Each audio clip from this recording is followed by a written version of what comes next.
सो episode 1 की शुरुआत होती है विक्टोरिया न्यूमन से, जिसकी ऐसी की तैसी करने के लिए हमारे बॉयज यहाँ पर मौजूद हैं। यहाँ पे हमें किमी को दिखती है, एमएम दिखता है जो कि इस बार चूसे हुए आम की गुठली की तरह दिख रहा है। फिर फ्रेंची, हीवी, स्टारलाइट को भी हम देख सकते हैं एंड आखिर में हमें बिली बुचर भी दिखता है जो कि टेम्प बी की वजह से हेलुसिनेट कर रहा है। लेकिन फिर एंट्री होती है हमारे हीरो होमलैंडर की, जो कि मूत रहा है।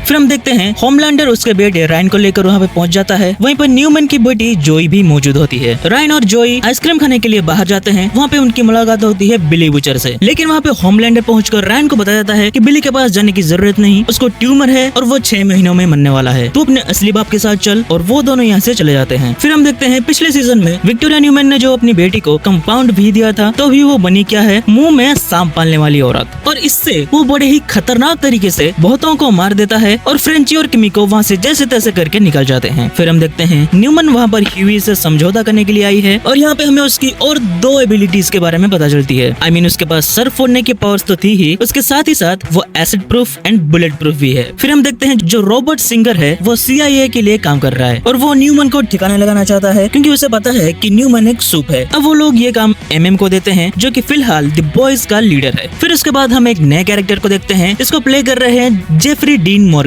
इसका सीरीज में नाम है जो कैसलर एंड ये बिली बुचर का पुराना कॉलीग है। उसके बाद हम देखते हैं होमलैंडर बहुत परेशान है क्योंकि द 7 में अभी ऐसा कोई भी सूप नहीं बचा जो उसकी मदद कर सके। यहाँ पर एशली उसे 25 अलग अलग सूप्स दिखाती है जो कि द 7 में खाली जगहों को फुलफिल कर सकते हैं। अब आप सोच रहे होगे कि होमलैंडर के पास तो सब कुछ है, तो उसे दूसरे सुपर हीरोज की क्या जरूरत, बताऊंगा, थोड़ा वेट करो। वहाँ पर उसे एक सूप दिखाई देता है जिसका नाम है sister says and she is the smartest person on the planet. Homelander सोचता है ये मेरे काम आ सकता है, तो होमलैंडर उसी के घर पर पहुंच जाता है जहाँ पे उसे जाके पता चलता है कि हाँ एक्चुअली वो स्मार्ट है। वहीं दूसरी तरफ Victoria Newman and Billy Butcher की मीटिंग होती है जहाँ पे हमें पता चलता है न्यूमन एक वायरस के ऊपर काम कर रही है जो कि सूप्स को तो मार सकता है लेकिन होमलैंडर को नहीं मार सकता। फिर जो केस होमलैंडर के ऊपर चल रही थी उसमें वो नॉट गिल्टी फाउंड होता है और वहाँ पर स्टारलाइटर्स एंड होमलैंडर्स के बीच झगड़ा शुरू हो जाता है। तब वहाँ पे स्टारलाइट आके सबको बचा रही होती है। तभी वहाँ पे 3 आदमियों की डेड बॉडी मिलती है जो कि होमलैंडर्स थे और उनमें से एक MM के एक्स वाइफ का हस्बैंड भी था। असल में होमलैंडर ने इन तीनों को पहले ही एक अलग जगह पर मार के यहाँ पे वो बॉडी आके रख दी, जिससे ऐसा लगे कि स्टारलाइट या फिर स्टारलाइट के सपोर्टर्स ने ही उन लोगों को मार दिया है एंड इसके पीछे का मास्टरमाइंड है सिस्टर सेज। फिर एपिसोड 2 शुरू होती है जहाँ हमें पता चलता है कि ये सूप्स जितने भी सेव्स करते हैं उनमें से ज्यादातर स्क्रिप्टेड होते हैं जिसके लिए प्रॉपर रिहर्सल की जाती है। और होमलैंडर रायन का पब्लिक में फर्स्ट अपीयरेंस भी कुछ इसी तरह से करवाना चाहता है और हम सब जानते हैं कि किसी का भी फर्स्ट टाइम अच्छा नहीं होता। रायन का भी कुछ ऐसे ही हाल था। ऊपर से होमलैंडर भी वहाँ पे आ जाता है जो कि अकॉर्डिंग टू द प्लान वहाँ पे नहीं होना चाहिए था एंड ये ऐसा उसकी मिड लाइफ क्राइसिस वाली इनसिक्योरिटी की वजह से कर रहा है। और ये चीज होमलैंडर का वीक पॉइंट है। मतलब जैसे कि हमें पता है सुपरमैन एज नहीं करता लेकिन उसका वीक पॉइंट है क्रिप्टोनाइट, लेकिन होमलैंडर के लिए एजिंग ही क्रिप्टोनाइट के समान है। I mean, वो सुपरमैन नहीं है, वो बूढ़ा हो रहा है इंसानों के जैसे। उसके बाल झड़ रहे हैं, ऊपर के नहीं नीचे के। उसे लेकर जो मूवीज बनाई जा रही है उसमें उसके फेस के रिंकल्स को छुपाने के लिए मूवी ओवर बजट हो जा रही है एंड इसी वजह से होमलैंडर हमें शुरू से ही परेशान दिख रहा है। फिर हमारे द बॉयज ट्रूथ कॉन नाम की एक जगह पर आगे पहुंचते हैं जहाँ पर दुनिया भर की उल जुलूल थ्योरीज बनाई जाती हैं और यहीं पर हम पहली बार मिलते हैं एक और सुपर हीरो से जिसका नाम है फायर क्रैकर। फिर इसी जगह पर हम एक और सुपर देखते हैं जो कि है मल्टीपल मैन। इसके नाम से ही तुम समझ सकते हो कि इसके पावर्स क्या हैं। फिर हम देखते हैं ए ट्रेन सच्चाई के रास्ते पर निकल पड़ा है और वो मदद कर रहा है स्टारलाइट एंड ह्यूई की, जिसमें कि वो CCTV फुटेज है जिसमें है स्टारलाइटर्स एंड होमलैंडर्स के बीच जो झगड़ा हुआ था उस केस में जिन लोगों को फंसाया गया था वो लोग उस टाइम पर कहीं और पर थे। लेकिन ये चीज सिस्टर सेज को पता चल जाती है एंड हमें देखने को मिलता है the multiple man versus the boys की फाइट एंड इस सीन में हमें इतने केले देखने को मिलते हैं, मजाक नहीं कर रहा, लिटरली केले देखने को मिलते हैं, जिसको देखकर मेरा मन कर रहा था कि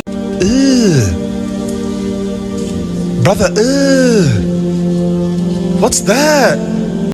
फिर यहाँ पे बॉयज हार रहे होते हैं और बिली बुचर आके उन सबको बचा लेता है। एपिसोड 3 की शुरुआत होती है द 7 के न्यू रिक्रूटमेंट प्रोग्राम से जिसमें शामिल हो sister says and fire crackers. इसमें से सिस्टर सेज तो इंटेलिजेंट है ही एंड यही उसकी सुपर पावर है, पर फायर क्रैकर का काम है अपने मतलब के लिए लोगों को भड़काना। हालांकि अभी 7 मेंबर्स अभी पूरे नहीं हुए हैं, 1 मेंबर अभी बाकी है एंड होमलैंडर बोलता है 7वां नंबर है उसका बेटा रायन। दूसरी तरफ रॉबर्ट सिंगर सूप्स को बैन करना चाहता है पुलिस, मिलिट्री एंड दूसरे पब्लिक सर्विस ऑर्गेनाइजेशन से। I mean, सोचो अगर सुप्स पुलिस बन गए एंड उनके पास पूरी पावर होगी तो वो जो मर्जी वो करेंगे। उसके बाद बिली बुचर गेम के थ्रू रायन से कांटेक्ट करने की कोशिश करता है एंड वो बोलता है वो उससे मिलना चाहता है उसके घर पर। फिर उसके बाद बुचर रायन से मिलने को आता है एंड इस बार वो दोनों काफी अच्छा बॉन्ड करते हैं। फिर हम देखते हैं स्टारलाइट एंड फायर क्रैकर के बीच कुछ पास्ट है और स्टारलाइट में बचपन में ही उसको बुरी तरह से इंसल्ट कर दिया था एंड उसकी अफवाहें फैला दी थी। लेकिन मजा आता है वोट ऑन द आइस के रिहर्सल के टाइम जहाँ पे ह्यूई एंड एमएम स्पाई करने आए हैं होमलैंडर पे। बेटा तुमसे ना हो पाएगा।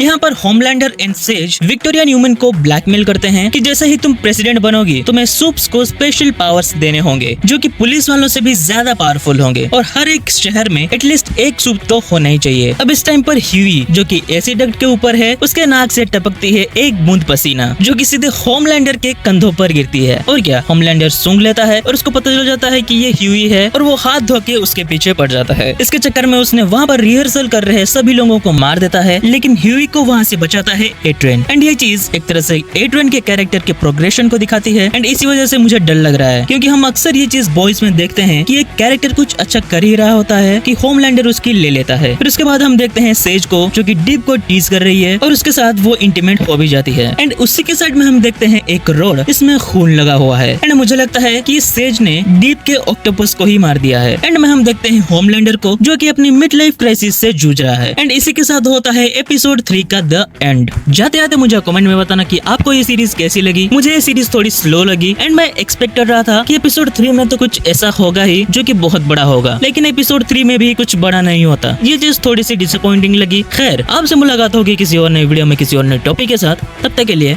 बाय।